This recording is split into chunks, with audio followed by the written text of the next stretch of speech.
this one. So, hey, so Thaddeus, it's wonderful to have you back. We couldn't get enough of each other. It's only been a week since our last recording together, and it was a really wonderful conversation. I think it was high yield, and I think it was a deep one. In review, our goal was to talk about Great Lent, but we never got there, and it was for good reason. We talked a lot about your background, sort of that paradigm shift, teaching a cradle Orthodox Christian, kind of what you went through and what you saw before and after in terms of your conversion experience. We talked about the nature of sin, and not only oftentimes is sin something that includes a victim, but when it doesn't include a victim, it often includes sort of this element of isolation and loneliness. We talked about what it meant to have a good death and how that also connected with this concept of sin. And we also spoke about just our general journeys to orthodoxy and some of the things that really resonated with us as we sort of walk forward in that Orthodox way of life.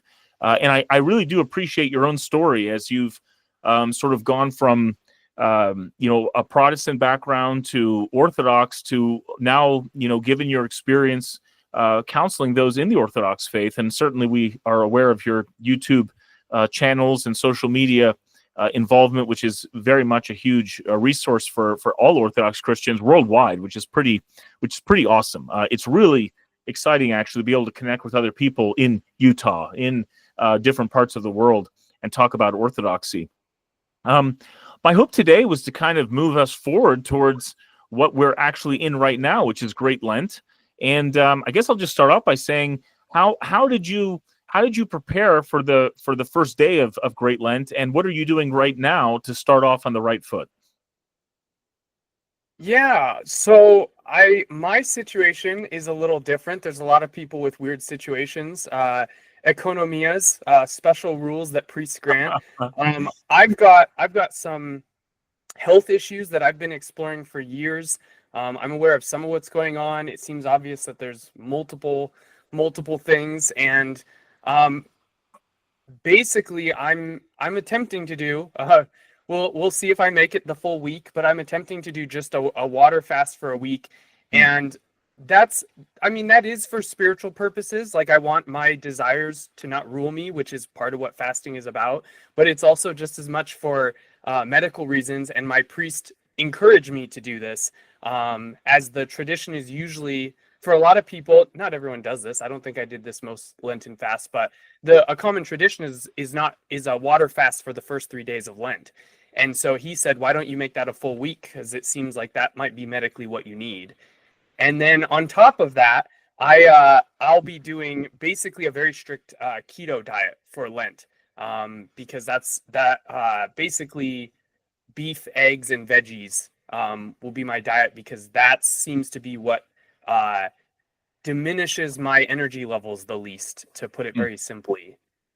No, I appreciate you being open about that. And again, I think what the key here is that you're not making it up on your own, that you are following the direction of a priest who, of course, is not a doctor, but obviously has real life experience and is responsible for the souls, I assume, of hundreds of people, if I know the priest who's your father confessor. So, first and foremost, I think what's really important to recognize is that with humility, you are offering transparently your life situation and circumstances and health information to him, for him to then sort of properly apply the rules that might not just bring spiritual benefit, but health benefit. And we don't want you to be a masochist for the sake of it, to break you down so much that you can't recover. That would not be asceticism. I think that would be masochism.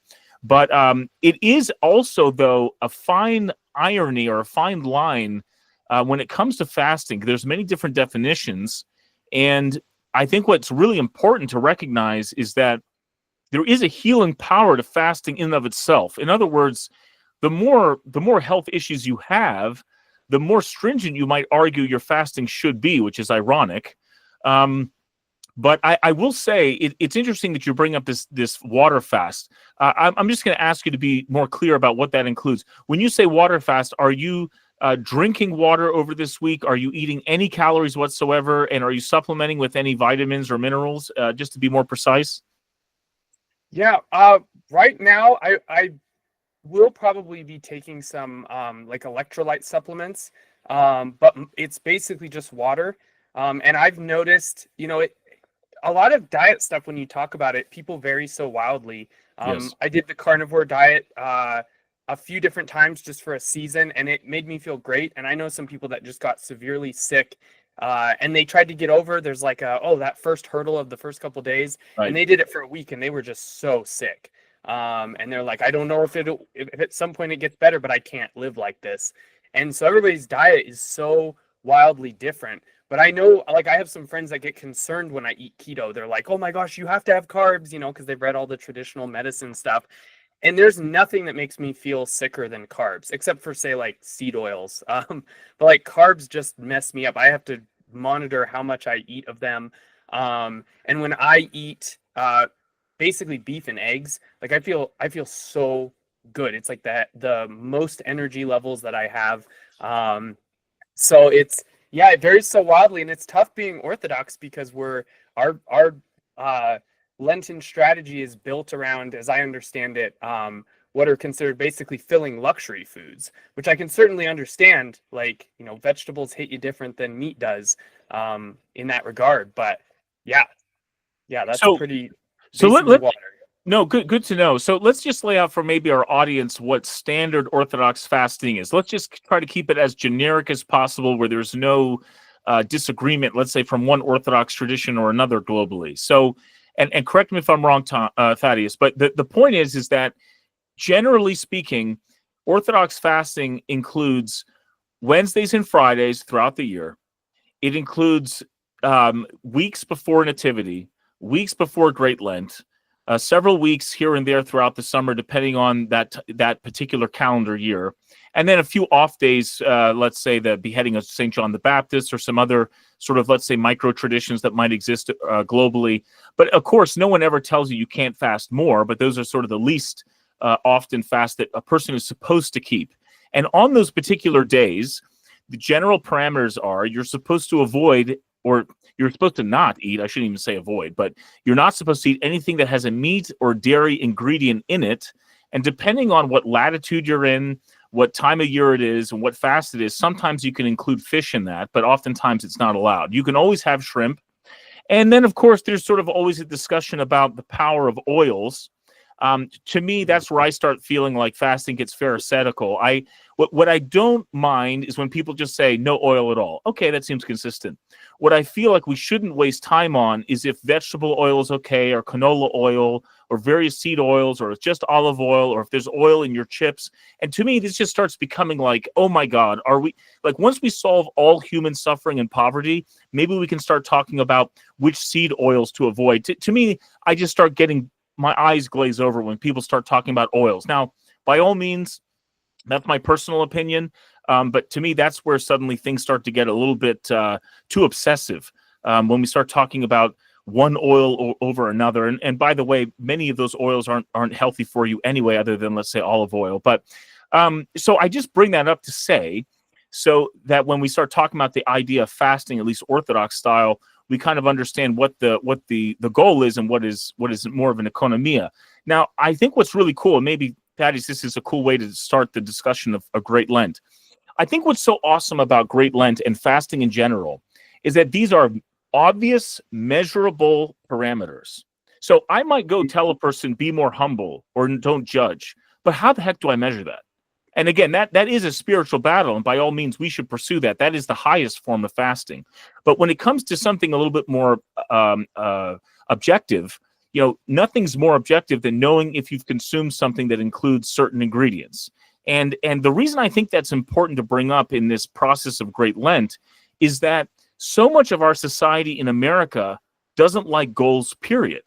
Like, if you look at our education system, if you look at marriage, if you look at all sorts of things, even sports, it's almost like the trend right now is to say, we don't want a goal or a mark at all. We don't want an aim. We want everyone to make it up on their own. And I think the flaw of that is, one, I like the idea of empathy, that people need to come at things from where they stand and to progress, etc. But for me, I feel like what's really important, so that we all can understand what the goal is to determine what that goal is, And then the empathy comes in the form of support, or maybe an exception. But we always recognize that we have a common goal. So it's sort of like this. I recognize my goal in life is to get married and to remain married. It is not to just do away with marriage because it's difficult. And I think what happens oftentimes in the 21st century is we say, well, marriage is difficult, so let's just say that marriage is optional, or marriage can be expressed in many different ways, cohabiting, having a child with someone, but not getting married to them. I understand that things happen that go against the plan, that things become tough. Life happens when you have a plan, as they always say.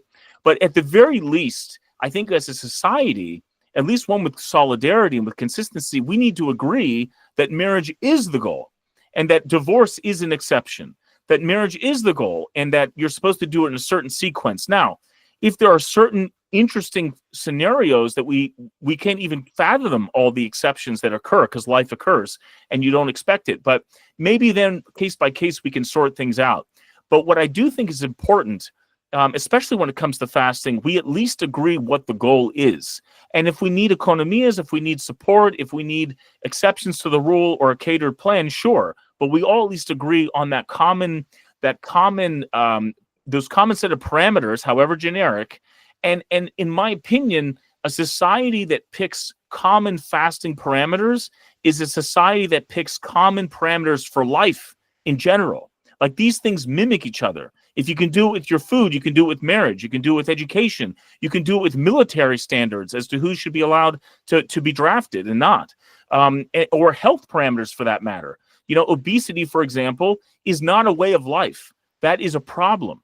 Now, are there people who are obese and overweight and morbid, have problems that we need to support to get to goal? Absolutely. But we don't say obesity is the goal. We don't put them on the catwalk as an example of how there is a way to get 12 different types of cancer, how to get diabetes, how to make every disease in your body worse by being obese, and how to have your legs chopped off eventually from the need for amputations from chronic infections. So this is my sort of tongue-in-cheek way of saying that it's very important that society has goals. We recognize that there are shortcomings, but then it's society's goal to then support people to get them back onto the proper aim. And so I just wanted to sort of start out with that sort of thesis that it's good to have universal goals, and then it's good to be able to modify the pathway to get to that same goal based on unique circumstances. But we never undermine the goal itself. Yeah, absolutely. I mean, there's so much depth to the value of these goals and the way the church approaches these things. Like, my situation isn't something that's like, oh, this is special, or this should be like a normal thing as economias. It's like, no, I'm sick, and it's not a positive thing. And it causes problems with how the fast should work, like exactly what you're describing. So this is something I experience is, and it's not like a, God forbid, it's a woe is me kind of thing, but it's an example of why the unity of fasting is better than an economia. Because on Sundays I go to church and they sometimes have a potluck, and it's beans and rice and tons of stuff I can't have. Maybe I get to have a couple of veggies, like if there's a veggie tray. But it's hard because everyone else is struggling together and I'm not. And I have guests over and I forget, like, oh, I can't cook any of my food. Like, I don't want them to have to smell beef while they've been 3 weeks into Lent working their hardest. But it creates a disconnect that's actually, like, I find it's not horrible, but it's a little painful. It's not fun to have my parish in unity in this, and then I'm off doing something else. And my relief, where God brings in mercy, is the Feast of the Annunciation, where I get to eat fish with my parish, and we're excited together. And then Pascha, I get to celebrate together, and like actually share all the same food and share and joy again. But yeah, there's something lost in the brotherhood and sisterhood, the unity of sharing the same fast. The other thing that I thought of a lot of things, but the one other thing that really I think stands out, more importantly, maybe the most important, is that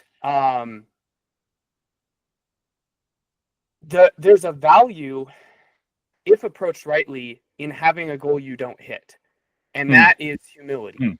one of the most important things in all of Orthodoxy, Well, and I would well say said. in all of Well said. humankind, like to have a goal and to not hit it and to own that. To say, look, Lord, I thought I could hit this goal. Other people can hit it, and I can't hit it. And to stay in a peaceful state, I deal, I'm a pretty gentle person. I have a lot of people come to me and need an extra dose of gentleness, but I'm always teaching them how to repent in a way that you don't beat yourself up. Like, how do you fully welcome the blast of like, yep, I'm a sinner. I don't love God. I don't love anybody. Like, I fail everything, blah, blah, blah. How do you do that and not lose your peace and stay totally calm? And the saints say this is actually a sign of real repentance, that you can see that you're a sinner and not make a big deal about it. I talk to my clients often about how the saints, when they say they're the chief of sinners, most of us have heard that they mean it. They really see themselves as truly the most sinful person in the world when they're praying that prayer in the services. It doesn't mean that they don't outwardly see that people make a mistake, but they see the other person is justified and they're not. They say something to themselves like, wow, if I was in their position, I would have done even worse than what they did, knowing my heart. And if you truly mean this from the bottom of your heart, then when you sin, you're not surprised. You're not surprised like, oh my gosh, I can't believe this sin. Like, if you thought you were the chief of sinners, why would you be surprised that you do sins that other people do? Like, it doesn't. We don't think about this very deeply, but it doesn't actually make sense. What they do have, though, is they have grief. It's a sad thing to sin still. It's a sad thing that Christ loves them so much and they didn't properly return that love. So they have the tears of repentance that many saints talk about, but they're not hard on themselves. They don't beat themselves up. They go, yep, Lord, this is who I knew I was. Like, forgive me. I need your mercy. I need your help. But they don't lose their peace. And going back to the goals, this is why it's so important that we have these high bars, because that is supposed to stir that in us. That healthy repentance is stirred by having these bars and we don't hit them. There was a priest who, he has some great stuff about fasting I might talk about at some point. But he says at one point in his book that God gave the Pharisees, the Jews, he gave them Moses and Elijah and the prophets so that they could look up at them and be humbled by them, that their hearts would be softened. And instead, they used them to justify themselves. I keep the law of Moses, and then they'd look down at the other people. And so we need these bars. We need to have icons of saints all around our church. We need all of this. We need a standard of fasting, because not hitting the goal is just as spiritually edifying as hitting the goal, as long as there's real struggle. And that's very, very key. As long as there's real struggle, both like that, the homily we read of St. John Chrysostom, those who kept the fast, those who didn't, all are welcomed at the feast. But there's a presumption that we all struggled. As long as we struggled, and to take the struggle away, maybe this brings it full circle, to take the struggle away is one of the most evil, harmful, unloving things you could ever do to a human. You can lower the bar, you can give them empathy, but there has to be a bar. So there has to be a bar where they're at. If it's just, better than there has to be a struggle, there has to be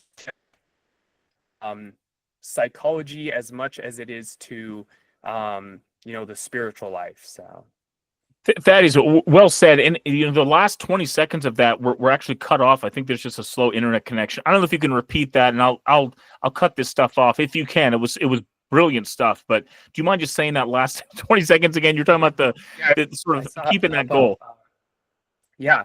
One of the cruelest things you could ever do to a human is to take away their struggle and that bar for them. Even if you lower the bar, even if you have a lot of compassion, even if the bar is inches above where the person is at, there has to be a bar above where they're at for them to struggle towards, or there's no spiritual life. Psychology, the spiritual life, it all agrees on this, that we have to have meaning and purpose we're moving towards. And so goals, doing better tomorrow, whatever form that takes, we have to have that. I'd like to bring up a case that I see oftentimes in the emergency department, and this is kind of a riff on what the theme you're bringing up. But I think it's the perfect example of toxic femininity versus toxic masculinity. And this is the example I'll bring up. And again, I'm just bringing these sort of in hyperbole so we can make the point. we obviously, as male and female, have overlapping characteristics. But let's imagine you have a patient that's an alcoholic, okay? And we want that alcoholic to change. So toxic femininity is to look at Johnny, who is an alcoholic, unable to hold a job, isn't in a relationship, unable to, eventually have a relationship and children, be a productive member of society. And what does mom do in her most toxic, empathic state? She says, you know what, John? It's too difficult to go to detox and rehab. It's too difficult for you to go through the pain of detox. I love you. I want you to be okay. We're going to support you. Here's another drink. Don't leave the house. And I would call that, maybe some other people call that the devouring mother. But to me, that's toxic. That's virtue signaling. That's toxic femininity. Then you might say, okay, we need a bit of dad in this equation. Let's get him involved. Well, what's toxic masculinity? Toxic masculinity looks at John and says, you know what, John? If you were the man I knew that you were, and you were all that you could be, yesterday you would have stopped cold turkey, and you would have detoxed on your own by now, and we'd be over this, and you'd be finding relationships, getting a job, and by the way, get off your ass and leave my house right now, because I can't see you in this state anymore. So in the first scenario with toxic femininity, mother is enabling a person because she can't see her son go through that painful process of change. And then in the other form of it, toxic masculinity, dad is so stringent, he's so unsupportive, he's so commanding, he's so, you might say, tyrannical, that Johnny does go cold turkey with alcohol. And what happens? 3 days later, he has a major seizure, because that's what happens when you go through detox with alcohol without support, and you die. And so, it's like dad would stand over that body and say, see, son, I told you that you were a loser, and I proved it to you. At what cost? His son is dead. And mother stands over her son drunken on the couch downstairs and says, oh, I love you so much, but like his life is over as well. And what we need is some type of a mixture between that feminine approach and that masculine approach that makes sure that change does occur, but that we support them through it. And so what that starts with is a goal for us all to recognize John is supposed to get sober. And so I just feel like it's an important thing. And what I would bring up as an example of how oftentimes in 21st century America we deal with those things, we spend so much time empathizing and feeling concern that we don't create a goal that there is supposed to be change. Now, with alcoholism, I think everyone's on board that there's a problem. But, when it comes to the education system, I think it was just a few months ago, New Jersey announced that no longer teachers have to be proficient in like math, reading, and English in order to teach students. I mean, what they're doing is they're lowering the bar. They're lowering the standard. They're getting rid of the goals.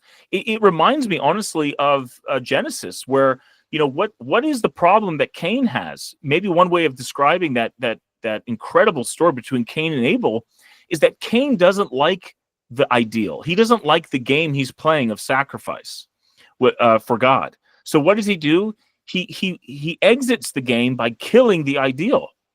So he kills Abel because he doesn't want to play that game anymore, and he obviously loses.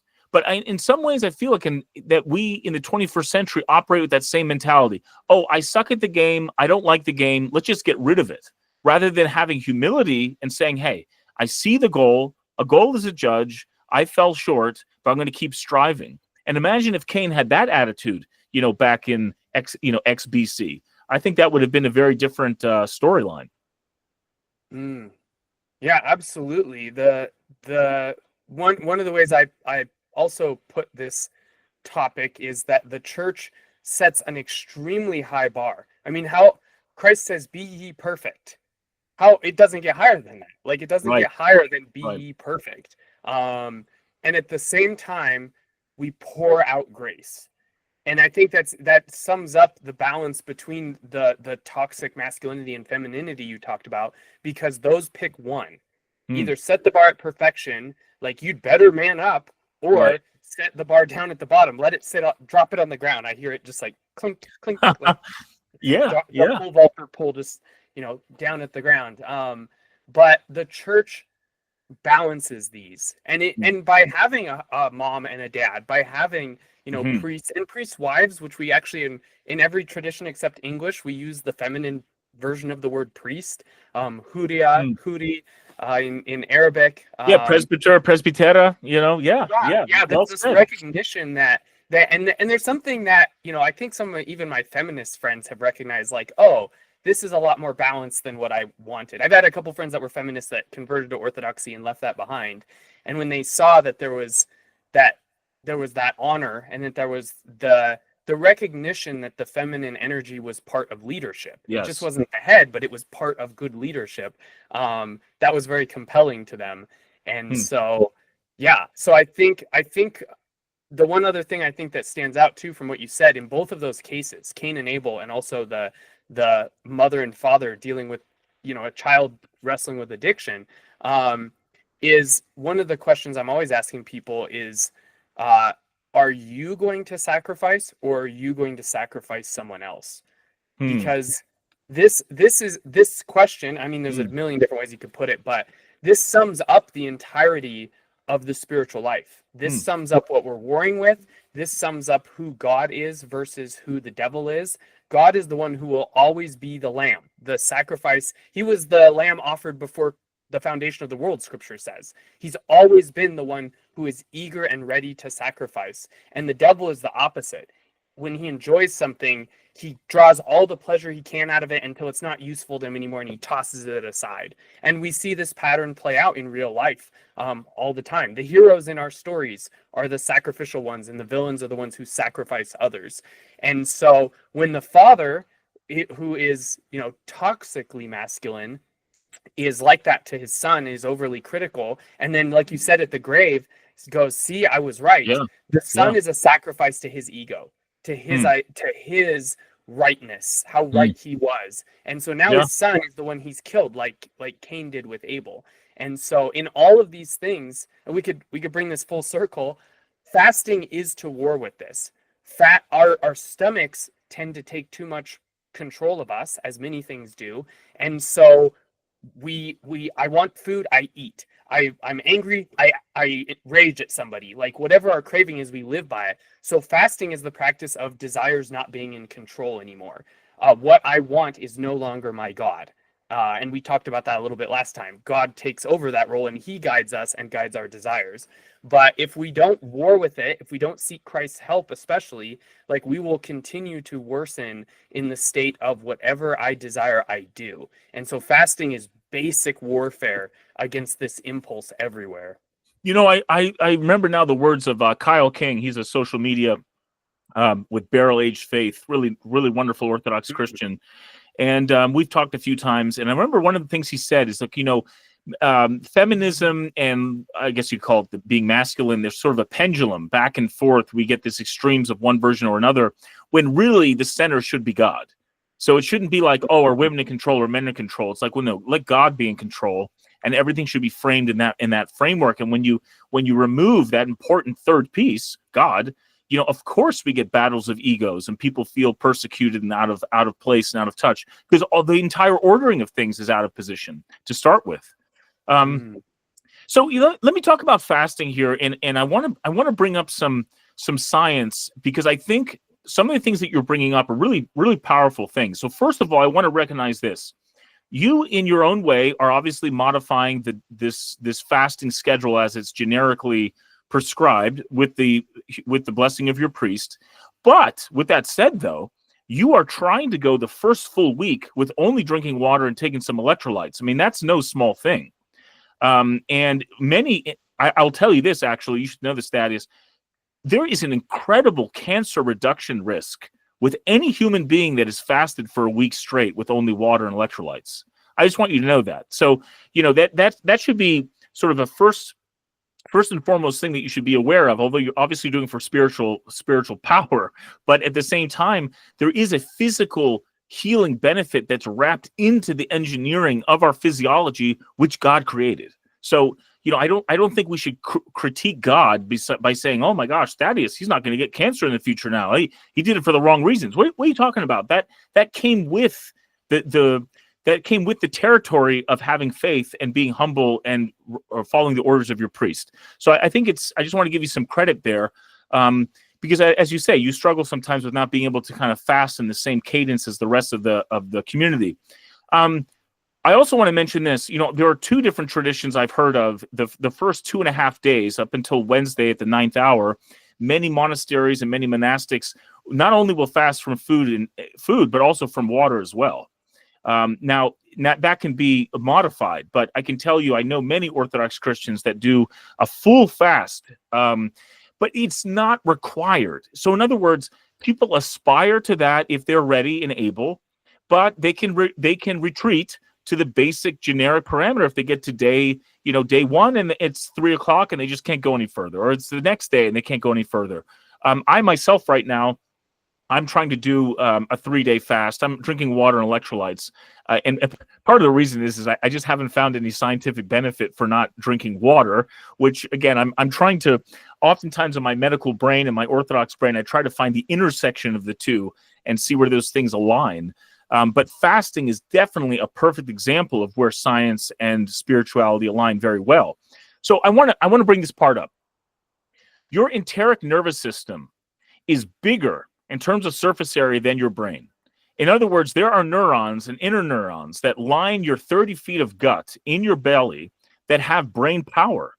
So when people say, hey, I'm feeling nauseous, or I'm feeling like I should go with my gut, or something just doesn't feel right, they're not speaking from their brain, from the cerebrum. They're speaking from their enteric nervous system. And the reason this is important, because I'm going to challenge that I don't think the core of our body, or at the very least, we shouldn't give it as much prominence as we do. We educate our brains all day long. We go to school for it. But there's also an element of brain power, let's say, in your gut. And by evidence of the size of it, because it's bigger than your brain, it certainly has more neurons than your peripheral nervous system, which is your skeletal system, where you can feel and see things and move your muscles. It's bigger than that one. It also takes 30% of the energy that your body consumes every day just to power the machine of digestion. And there's 100 trillion bacteria in your gut. There's only 30 trillion cells in your body. There's 100 trillion bacteria in your gut. And those bacteria are constantly converting food and molecules into things that you can digest. We get 80% of our serotonin through digestion. And that's all because of bacteria that are living there. And so there's a complex market space, we call it the microbiome, that lines your gut. And of course, the intestine is a very sensitive structure. If I were to take a cigarette and burn your arm, you might get really upset.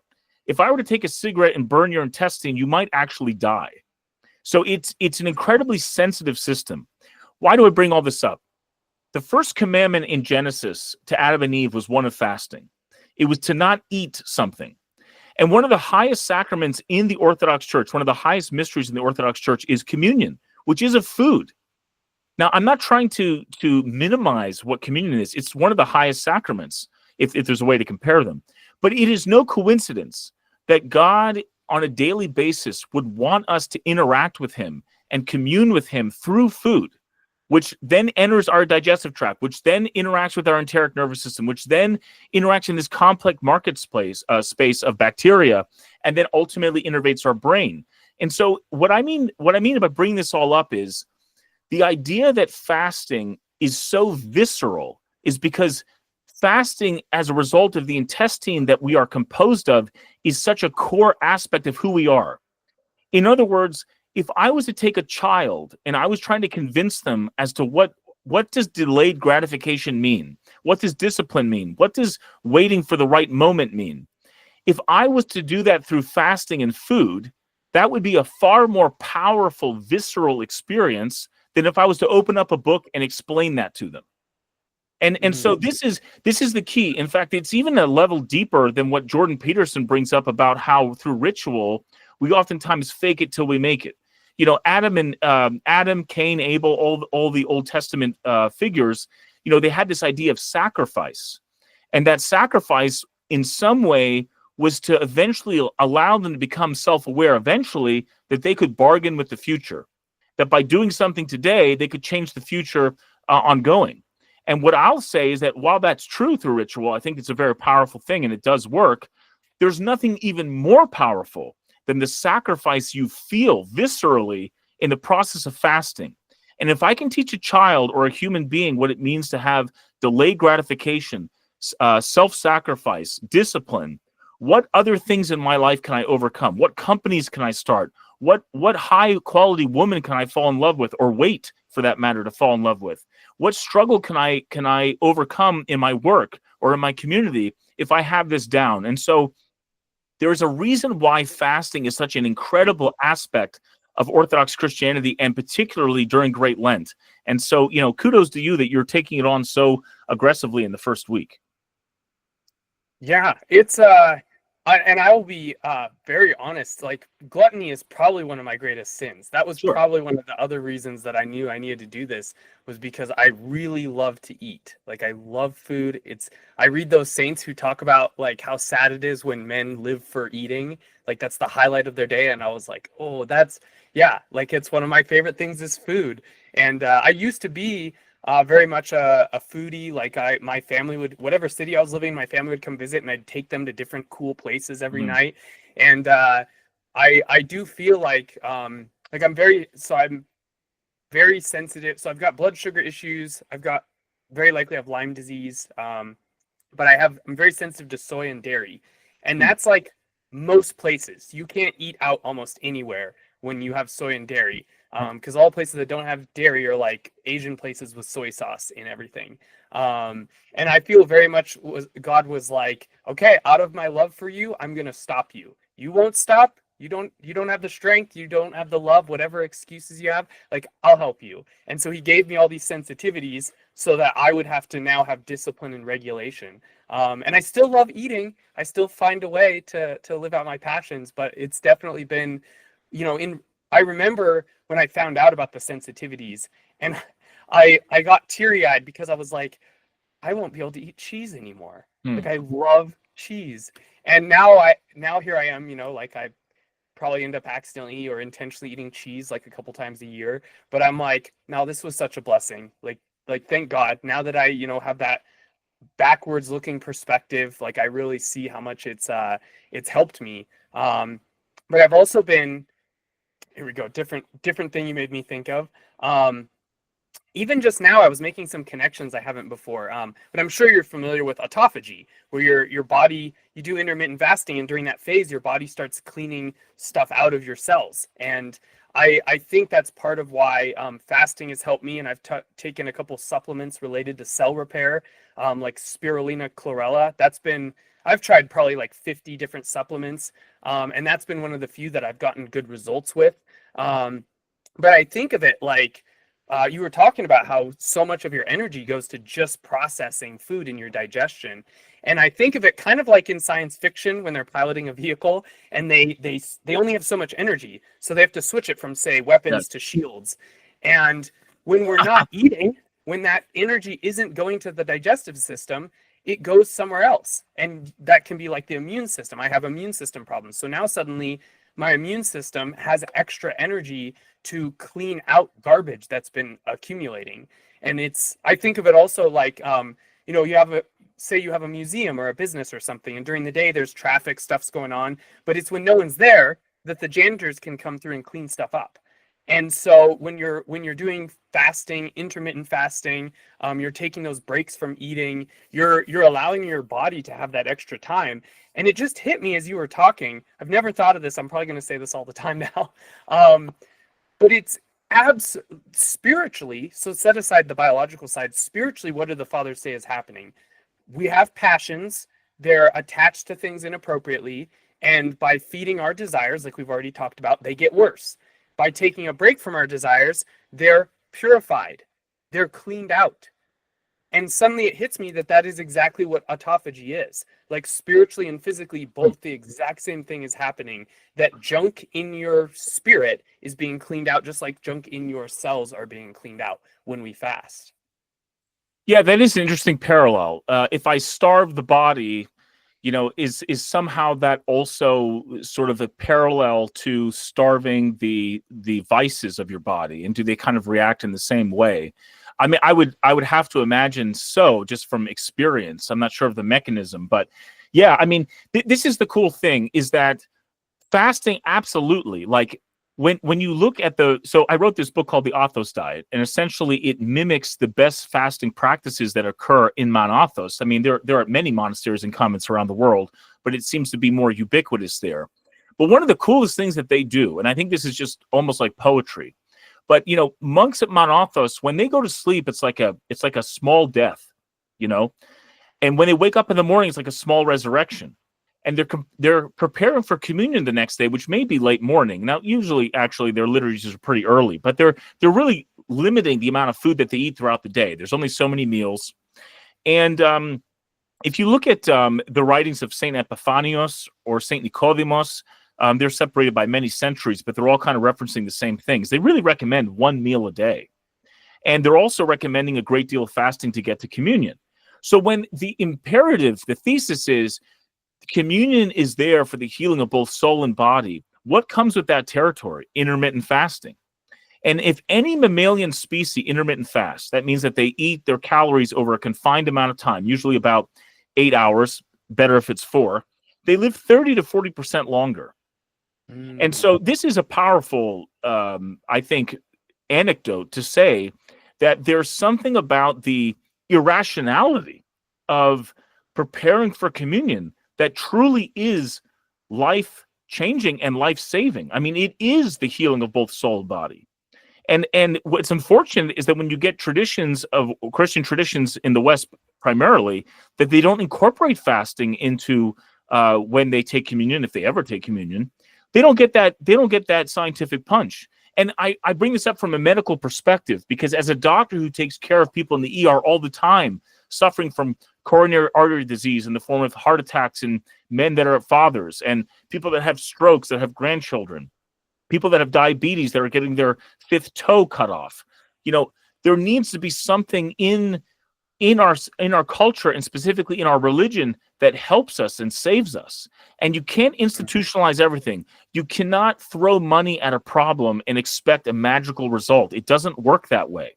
And we're getting to a point now as the baby boomers are getting to such a significant age where they can't outspend their bad health decisions. And their bad health decisions, I would argue, are fundamentally spiritual problems. And so all this goes back in my mind to a fasting prayer kind of rule, where that if we get our spirit right, we get our fasting right, and our bodies heal as a result, or they don't. And so absolutely, when you intermittent fast, I mean, again, how does this work? But by hour of 12, you start turning on what you said, Thaddeus, autophagy. Your cells are healing. Bad cells get eliminated. Bad organelles get eliminated. Proteins get recycled. At 16 hours, you're in ketosis, where you're only burning fat for fuel. And ketones are healthy to the brain. They can eliminate seizures for that matter. And there's stories in the Bible that talk about that. Inflammation reduces. When you're talking about autoimmune diseases, literally the inflammation of your body starts to decrease as a result of this healing process that's going on in your body. And there's even something called the magic 7. They're called sirtuins, which get released and upregulated when you're in a state of fasting. All of this leads me to believe that as the ascetics pursue very stringent fasting rules, in the case of what you're describing, a 7-day water fast, it's not required. But, even as simple as resetting every 24 hours, if you want true healing of soul and body, by all means, you need to pray and you need to fast. And it comes with the territory. Healing comes with the territory. And I didn't make the rules. This is God's physiology. This is God's salve to suffering. And when you finally find out that 80 to 90% of all disease, which I would argue is quite a bit of suffering, can be eliminated through something as simple as Orthodox fasting or Christian fasting, and I'll say it's done right when I describe it in the Athos diet style, that is an incredible, meek, and Christian theme, that something so simple, so universal, so cost-free is literally God answering the call, God, my God, why hast thou forsaken me? He has not forsaken us. All we have to do is pick up our cross and walk. And believe in a faith that's been passed down to us from generation to generation in the apostolic succession that it's been given to us. And in those confines, with those parameters, a lot of good things can happen. And so, it's Great Lent, and it is time to heal both soul and body. Yeah, it's powerful. I mean, it very much reflects what you're describing reflects my journey as a Protestant to Orthodoxy. When you realize that all of these different traditions that are spoke of in the Bible, they actually do something. Mhm. And even more so, like, I was really shocked coming from the world of like Reformed Protestants having all these debates about like all these words: pre-trib, post-trib, mid-trib, superlapsarianism, infralapsarianism, all these little mechanical details about God's will. Interesting. And it was so fascinating to come to the fathers who believe these things that I did. Like, I'm a Protestant. I generally Protestants absolutely do believe in the Trinity, but it Sure. doesn't mean anything. Like, it's just like, this is just a thing that you have to believe to be a real Christian. And if someone says they don't believe in it, I'm going to be mad at them because reasons. And then I come to Orthodoxy and I find out that every doctrine the fathers doubled down on had some practical application in our Mhm. life. They really actually made a difference. And I recently was reading, actually I have it right here, this book, The Experience of God, by Saint Dumitru, now Saint Dumitru Stăniloae, this Romanian theologian. Hmm. And he's talking all about how the love between the members of the Trinity works and how we're made in this image. Hmm. And I've told a couple friends, I think I learned more about marriage from that book than all of the marriage counseling books that I've read, because this is the origin, like the origin of this love is the Trinity. And so, anyways, all this to say, it's just like in Orthodoxy, everything has a purpose. Nothing is just because God says so. Now, we have to trust when we don't have the reasons. Right. But the thing is when that's proved trustworthy enough times, it's easier to do that. When Orthodoxy has shown that, like, the fasts have not just spiritual but physical purposes, when the theology has a real purpose, then when you get things you don't understand, it's very easy to believe on faith, not blindly. The example I always give is, if I have a friend who has promised me something and kept that promise, promised me and kept that promise, and this happens 9 times, the 10th time, do I have objective proof he's going to keep his promise? No. Hmm. But is it reasonable to believe? Yes, absolutely. That's just science, replicability. And so that's what faith is. Faith is, I've been relying on God and he's shown himself to be trustworthy. And so I'm going to keep believing even when I don't see. And Orthodoxy, gives us every reason to see that in just how consistently it is built for human beings to thrive. And the example I always give is, if say I'm the guy who invented the first car, and I know it needs this liquid and that maintenance and this and all these things, that's what Orthodoxy is. The guy, Jesus Christ, who made us, gives us the complete toolkit for human maintenance and healing, every piece. And these other traditions out there, they have some of those. Like, they have maybe, this, they know the car needs gasoline, Protestants know and Catholics know we need prayer, but only Orthodoxy has the complete toolkit. It has every single thing we need for maintenance. The Whereas fullness. elsewhere, you're guessing and you're picking and choosing and you're bringing in something from Buddhism and who knows what. Yeah, it's so funny. I was talking to Milo Yiannopoulos, who evidently is like a quarter Greek, and he was a very controversial political star a number of years ago. But he's such a contrarian. But he basically was saying to me, "Oh yes, Pete, you've created the most convoluted diet of all time, so that you can self-justify your spiritual position, and have sort of a bank of God behind you." And I was like, hey, that would all be true. That would all be true if I was a guy called Pete who wasn't building on references from the last 2,000 years of Orthodox tradition. Like, I'm not creating a diet. I'm just trying to tell people and remind them what optimal Orthodox fasting looks like. And I'm referencing, literature and quotes from the Holy Fathers, who are part of this apostolic succession. And so if you're part of that framework, I'm not just like, Protestant Pete, spouting off, my own self-interpretation of things. I'm trying to present what has already been known and validated. And that's the wonderful thing. And that's also the sad thing, is that, it's 2025 and we're such a intelligent civilization. And I have to kind of go through mechanistically and prove to people and show people that this fasting thing is not just a kumbaya practice that we're supposed to do, like, oh, that's what the nice people do. I'm literally trying to keep people from dying.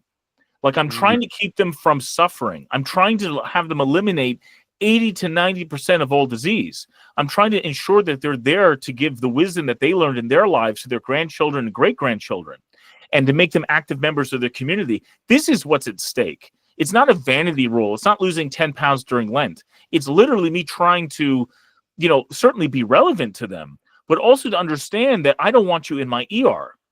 I don't want you on Pascha suffering your first heart attack. In fact, I find it no coincidence that the length of 40-day fast in the Old Testament, the 48 days nearly for Great Lent, that is a sufficient enough time that if you were to follow this Orthodox fasting principle well, and I call it the Athos diet, but let's just call it Orthodox fasting done right, you can reverse coronary artery disease. You can reverse a great deal of your risk factors for all-cause mortality. Like, if you want to be there, what an assumption that we're going to be there this year to celebrate the resurrection together. That you shouldn't have to do something really extreme over the next 48 days to make sure that you're there for the holiday. And we all come at it from a different perspective. Where some of us are young, some of us are old. But maybe we don't want Grandpa dying on Pascha. Maybe we need to tell him to do things so that it's more likely that he's there to celebrate with us. And so we don't want to mix sorrow with celebration. How confusing that would be. And again, it's such a cool mandate that the church says, hey, take this seriously. This fasting thing is a real thing. And that's so that we don't have to confuse the celebration with a whole bunch of sorrow and suffering unnecessarily. Prayer and fasting, that's what God tells us over and over and over again to do. And like, it's almost at nausea. It's like when God tells the Israelites, please just come back to me. Stop praying to idols, and they just keep doing it and doing it. And of course, that's obviously a story about human nature and all of our failings. But we do self-exile ourselves from the solution. And I think what sometimes a doc needs to tell people, and what we need to do through our tools of science, is to kind of remind people, guys, this is not optional, and that you're not going to be able to overspend this on Holy Week to keep you out of the hospital. And so in that regard, the stakes are very high, and it's a very sobering mandate, for sure. Yeah, we are. It's been all of human history that we've wrestled with this self-love and this being ruled by our desires. If I crave this food, I eat it, and making excuses, that's done through the knowledge of good and evil. We can justify ourselves, but I think it's gotten particularly bad the last century or so, and you could put a timestamp anywhere and just start drawing the escalation from there. But we really have moved towards, as many saints observed, a society that is the highest thing is what I desire. Even the symbol of democracy, that's something that I was very, very democratic thinker. We should all vote when I was younger. And then you read St. John of Kronstadt say that in hell is a democracy, and in heaven is a kingdom. And you start to realize spiritually, democracy is a way to have the most power I could possibly have, but not feel like a bad person for taking it from my neighbor. Like it's a very interesting self-justification. But every little thing is like that, like everything in our society. And we have, I'm sure we could do, 3 episodes on cell phones, like how screens are, and 2 examples. Social media, as soon as I get bored, as soon as I'm not getting dopamine, I swipe to the next thing. Sure. And not only that, I've noticed sometimes I'm using my thumb and it looks a lot like a prayer rope. Kind of a that's scary. That's really scary. It is funny, actually. And then we also see like the dating apps, which I'm not against dating apps fundamentally, but I really don't like the swiping, because when you understand not only psychology but like the spirituality of combining a feeling with a ritual, the way that solidifies something as part of you. Like if you want to be humble, prostrate yourself before people when you don't want to. It will help make you humble. But if you see a woman and as soon as she doesn't immediately gratify you, you do a rejection ritual, and you do this over and over and over. It's like prostrations, except it's selfishness instead of love. Like you do this over and over. You train your brain to objectify. Like you train your brain and really set it in concrete with a ritual like that. There was a book written called Bowling Alone. by Robert Putnam. Really powerful book I read. This was from like 20 years ago. So this guy was talking about this 20 years ago. But essentially what he made, the thesis was this: bowling used to be the most popular sport in America in terms of just participation. It wasn't baseball, it wasn't football, it was bowling. And what he goes on to show is that there was this incredible drop in social capital. Basically, that community feeling, that friendship, that relationship you have with friends and family. And what you mentioned about this objectification of relationships or just of people, it's like, oh, I don't match instantly, we're done. There's no opportunity for growth, progress, repentance, solving a problem, moving together, growing together. I'm just finished. Let's go on to the next option.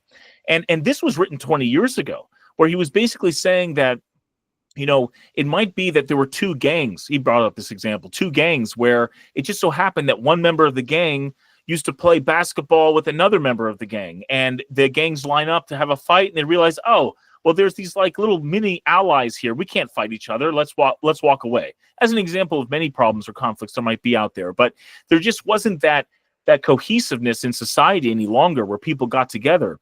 And he actually gave predictions there as to how screens are lowering people's IQ, how essentially, I think one of the examples was a high school student who doesn't watch TV is actually has a higher IQ and is more informed than a college degree that watches screens all day.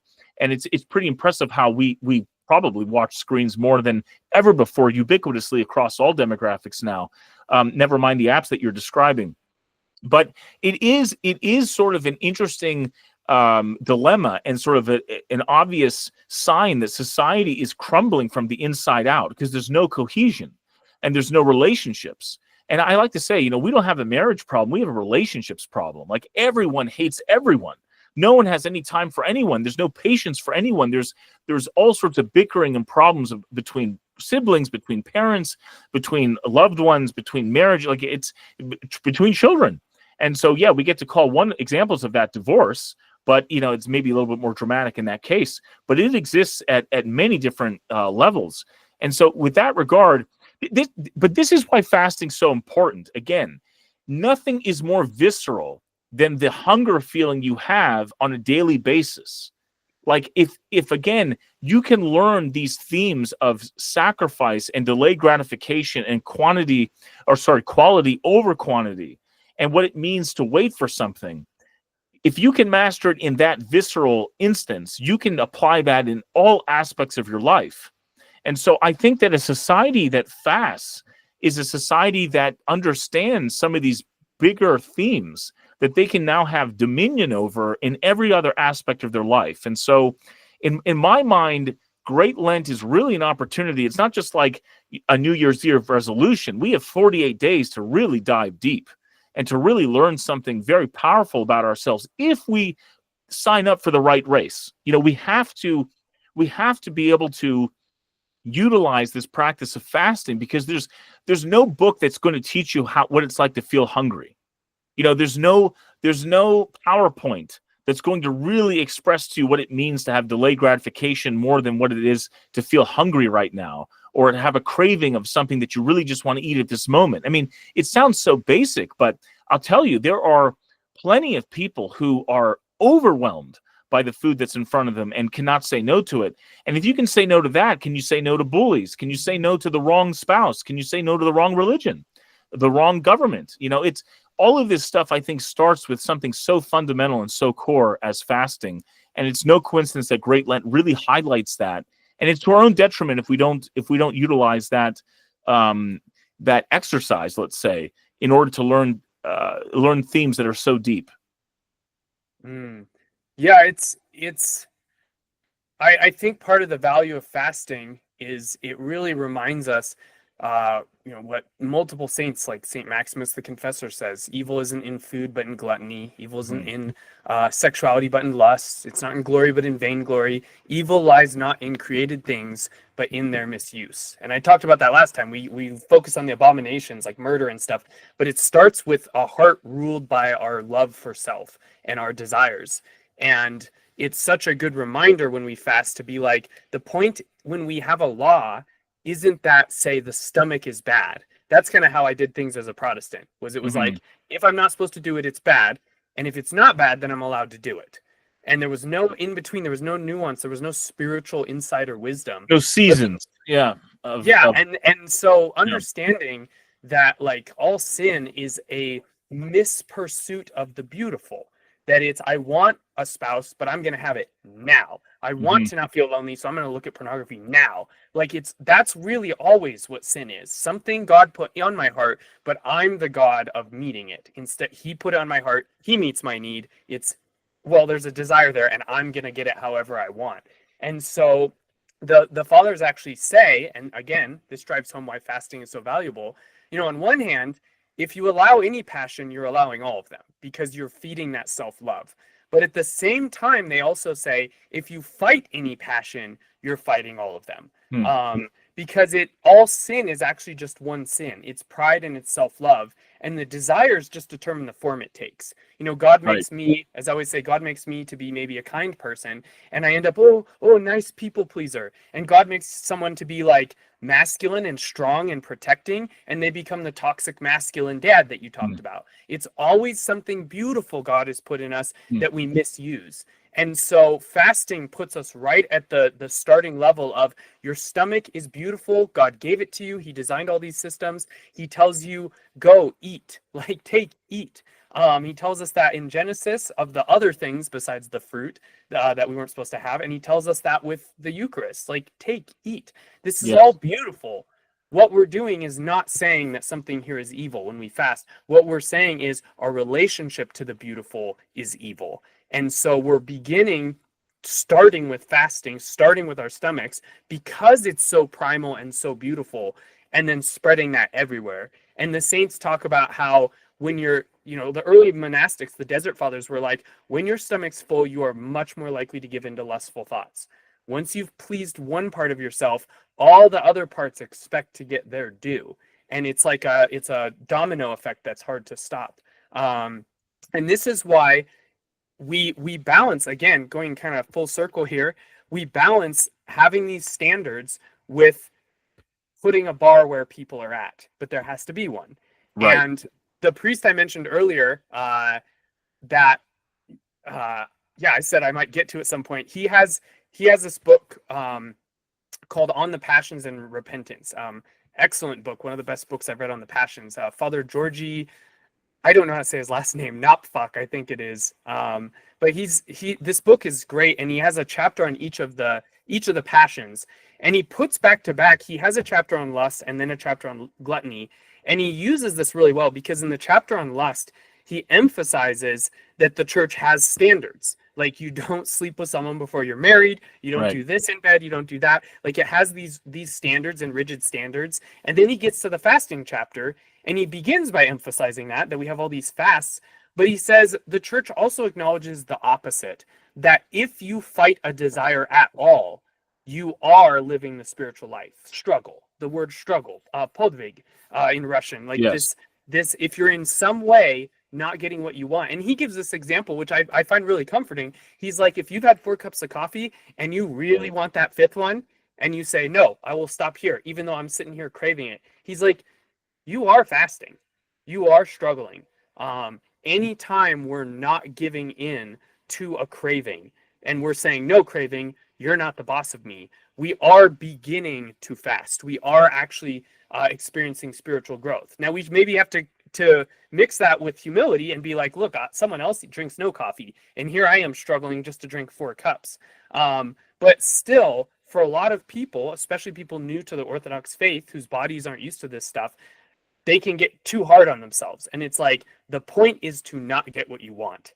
And the one other example I often use is that your desires are like children. God gave you these children. God gave you these desires. They're good. Watch them, nurture them, pay attention to them, but don't let them rule you. Don't let the kid boss you around, or you will destroy both of you. Don't let your desires tell you what to do. They are under your heart in the hierarchy. They're not above it. And they will ravage your heart. But if you nurture them and you submit them to God, God says, seek first the kingdom, and all these things shall be given to you. his whole intention is to fulfill every desire he's ever given you. Maybe some of them not until the next life. But there's no desire. He's like, oh, I'm going to put this here before you were born when I knit you together. And then, oops, I guess there's no way to ever have that met. Like, no, every single thing in this life or the next, as we submit to God, he guides it to the intention he always had for it. So we don't have to be afraid that, like, we desire something and God's going to say, you never get this. Some things we won't have in this life, sure. But even marriage, the connection that's in heaven, you know, Christ says there's no marriage in heaven. The connection that people have in heaven is deeper than marriage. That's why it's not necessary. We have a deeper connection than even sexuality. We have a deeper connection than any of these things. So it's not that when we hear that, sometimes see people get afraid. They're like, I want to be married to my wife still. Rightly so, but you'll actually be closer to her than you were in this life. So all of these desires, they have a fulfillment, but our whole strategy, starting with fasting, is you don't always get what you want. Don't let your will and your desires be your God, because that's what hell is. Hell is the place where everyone gets what they want all the time, and they're miserable. I'll tell you one other thing. This is one of my favorite stories of all time. There's an episode of The Twilight Zone, wonderful virtue and moral science fiction show. There's an episode of The Twilight Zone where there's this thief, and the episode opens with him, you know, smash and grab some jewelry, and he's coming out of this store, and the sirens come, and you see the spotlights on him, and then you hear gunshots, and he falls over. And then he wakes up, and he's in a mansion. And he's confused. He's like, I'm pretty sure I was just running away from a jewelry store with jewelry. Why am I in a mansion? And it's empty. There's nothing in it. And then this butler walks in. And the butler's like, welcome. And he goes, you can have anything you like here. What would you like? And the guy's kind of confused. He's like, what are you talking about? Like, why am I here? And he says, anything. What do you want? And the guy's like, what do you mean, what do I want? And he goes, is there anything you desire right now? And he goes, well, I'm kind of hungry. Could I get a sandwich? And then poof, there's a sandwich. And the butler gives it to him. And he's like, he takes a bite and he's like, whoa, this is awesome. Like, and he says, can I have anything? And the butler's like, yeah. And he goes, a car. And boom, there's a sports car in the mansion. And he jumps in it and he like drives around inside the mansion. And he's like so ecstatic. This is awesome. And he goes, can I have money? And the butler's like, yeah. And he goes, no, not just money, roulette tables. And there's a roulette table and he starts gambling and this pile of gold fills up and there's the car and the roulette table in this mansion. And then there's ladies and he's like laughing with them, drinking, and there's like 5 of them around him.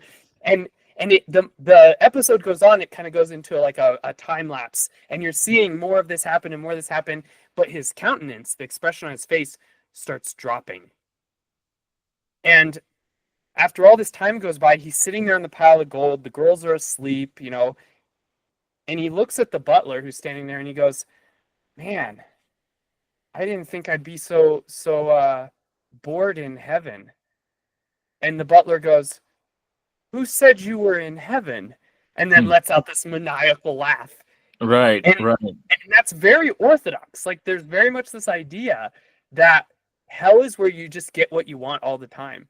And it never makes you happy because it's not what you actually want. What you want is you want Christ. You want the vision of the divine light, which never happens there because you've rejected it. And so this world of I always get what I want is a key part of our idea of what hell is. Yeah, I mean, again, I think there often is a bluff in evil, is that it's almost like it's posed as if it's a better party when it's not. You know, like for instance, you might find some hyper billionaire who is breaking all the rules and is an exception on a yacht with lots of ladies and whatever, having a good time. But like in the process of that, first of all, it's based on the lives of thousands of people he employs, who one way or another he gets money from, and is able to kind of break all the rules through that. So like you said before, someone's always being sacrificed. So that's first and foremost. But second is, you know, not everyone's a billionaire. And if you're just a mere mortal, then you are not taking home, you know, top 10 gorgeous women every time you go to the bar who are just willing to go home and do whatever you want with them. You know, it's an absolute lie. In fact, there are statistics that show that married men, have more intimacy than single men, even though a single male will try to present it as if like, oh yes, I'm living this great life. In fact, there's a very large percentage of men in their 20s now who have, whether they're secular or religious or not, they're not having any intimacy at all. And a lot of them are on Adderall and they're playing video games and they're unemployed. And so what I'm trying to say is, there also is an absolute lie in that somehow being like the heroin addict is a good time. I mean, it is an ugly time. You ever meet people that are meth addicts? First of all, they look 50 years older. They don't have teeth. They have scratch marks and infections all over their body. And of course, they're going to the party. But like, that doesn't sound like a good party. And so and that's sort of an example in hyperbole. But I feel like all of this is on a spectrum of where we try to position things as a really good time that's really kind of evil, that's not actually objectively a good time. Like, what's a good time is to be surrounded by loved ones, to have the embrace of a woman that loves you, that wants to be with you, where you have community around you, where you have actually good food that someone took time to prepare, that's healthy, that the environment is clean and lit and open, and the music is, et cetera, et cetera. Like, all of that takes an incredible amount of intention and work and effort. And that doesn't just kind of happen in your parents' basement with a fifth of vodka, like it really is a strange, I remember, in college, there were parties in dorms that were just totally lame. The beer was cheap, it smelled, it was dark. Maybe the music was the right volume. Maybe it wasn't, it certainly wasn't from a DJ. I'm just saying is that even by the own standards of a secular person's good time, it wasn't a good time, but that's where most people live. Now, if you're a billionaire, you can break all those rules, but by all means, but that's an absolute trick. It reminds me of this example I like to bring up, and I think it's sort of the ethos of the American mentality, but the OnlyFans website where people come and they make these creations and they sell their souls for subscriptions. A lot of them pose it as, oh, there's this person named whatever, and they make $13 million a month selling subscriptions. If only I was that morally compromised, I could be a millionaire as well. But the reality is this: the average person on OnlyFans makes like $240 a month. So the devil gives a few people millions so it can trick millions of people and give them just a few dollars. And like, everyone's going to hell, or they're being judged. I hope they don't all go to hell, but I'm just saying is it's obviously an evil path, as opposed to a blessed marriage with a person who loves you. You have a life that you can build around that. And I'm not saying that there isn't a place for passion and something exciting to be flirtatious. Like, all of that should be part of the pathway. But it's just to say that, oftentimes I think we're given this advertisement as if the secular evil way is like this super good time. And by the way, you'll make millions and everything will work out. At least if at least it was worth it. And the reality is that most people don't even get to that level of quote unquote success. They never get to that scale. They never have the yacht. They never have the, all these fancy things. It's an absolute lie.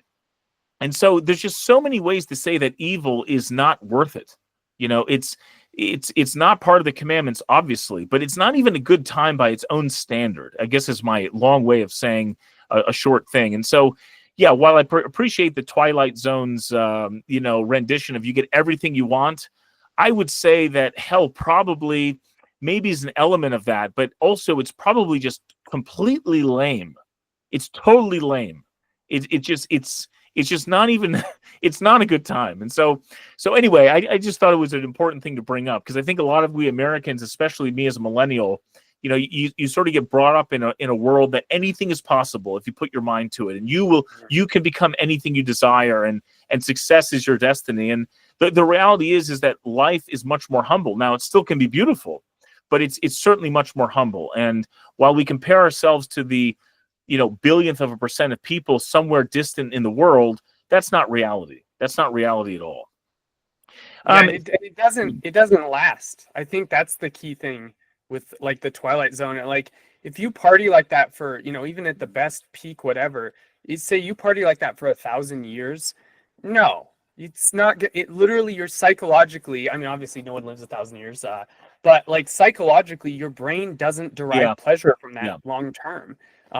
So even if you got what you wanted in hell, eventually you'd be sitting there like the bored teenager in his bedroom who's like, surrounded by, there's a comic I've seen where it's like he's surrounded by like video game console, electric guitar, like Uh-huh. hundreds of objects, and Everything. he's sitting on his bed like, Mom, I'm bored. And it's like, Right. yeah, that's oof. That's any time we give into that desire part of us, whatever we enjoy, that's what we'll do with it. Like Hmm. it cannot satisfy us forever. Yeah, well, there's no better example of that than drugs. And, whether they get them illegally or they prescribe them, there is a death to the soul that occurs. You definitely can see that a person, when they're on oxycodone or Dilaudid or morphine at home, chronically, they are not happy people. They're not happy people. And even if you could remove the criminality from it, and I'm not trying to say that, I'm going to be a purist and say there isn't a harm reduction strategy that needs to be considered. But at the same time, even when you finally arrange it so that a heroin addict can just shoot up all day long, they look ugly. They're not healthy. They don't have a family. No one cares. They're in darkness. It's just not a good time. It's not a good, and it kind of goes back to our last discussion about Neuralink. I mean, if you can put a probe somewhere and simulate euphoria and orgasm, really we've been doing that for millions of years, which is probably through drugs. That's probably the closest thing to Neuralink we've ever had. You take a substance and suddenly, boom, you have this sort of unearned wisdom or unearned euphoria, and it doesn't match reality. And so it's a very lonely experience, and you can see that manifest over a person's life. When you hear about Kanye West, and this is my rant, this guy obviously has bipolar. He obviously has problems, but he gets away with it because he's a billionaire, because there's all these people underneath him making his life work. If you meet a person with bipolar, they go manic. Their house looks ugly. They can't complete tasks. They can't complete thoughts. They can't complete anything. And life as a person who can't overcome this or medically manage it one way or another, you can see it very clearly how that manifests in their life. When you're a billionaire, okay, you can throw some money at it. There's some subtype company that's sort of compensating for your insanity. But that's not the reality of what it means to be bipolar. And it's a strange thing. It's a strange thing. How we can kind of compensate and delude ourselves into thinking that your problems aren't worth solving or aren't worth repenting of. Maybe that's a better way of putting it. Thaddeus, I think we've gone over an hour this time, which was another high yield hour plus. But I so appreciate it. Are you just tell me about your plans for Great Lent here? I mean, I assume you're going to be staying at your local parish and going through the services and kind of staying there locally. Is that right? Yeah. I think my mindset is just like very much on my gut, like my gut and my health. Yeah, this is a Lent where I'm focused in on that. So, and I'll be attending services. Like I said last time, I live a block from my parish, so makes it harder to make any excuses. Yeah. Well, I think it'd be really interesting. Have you ever done a 7-day water fast before?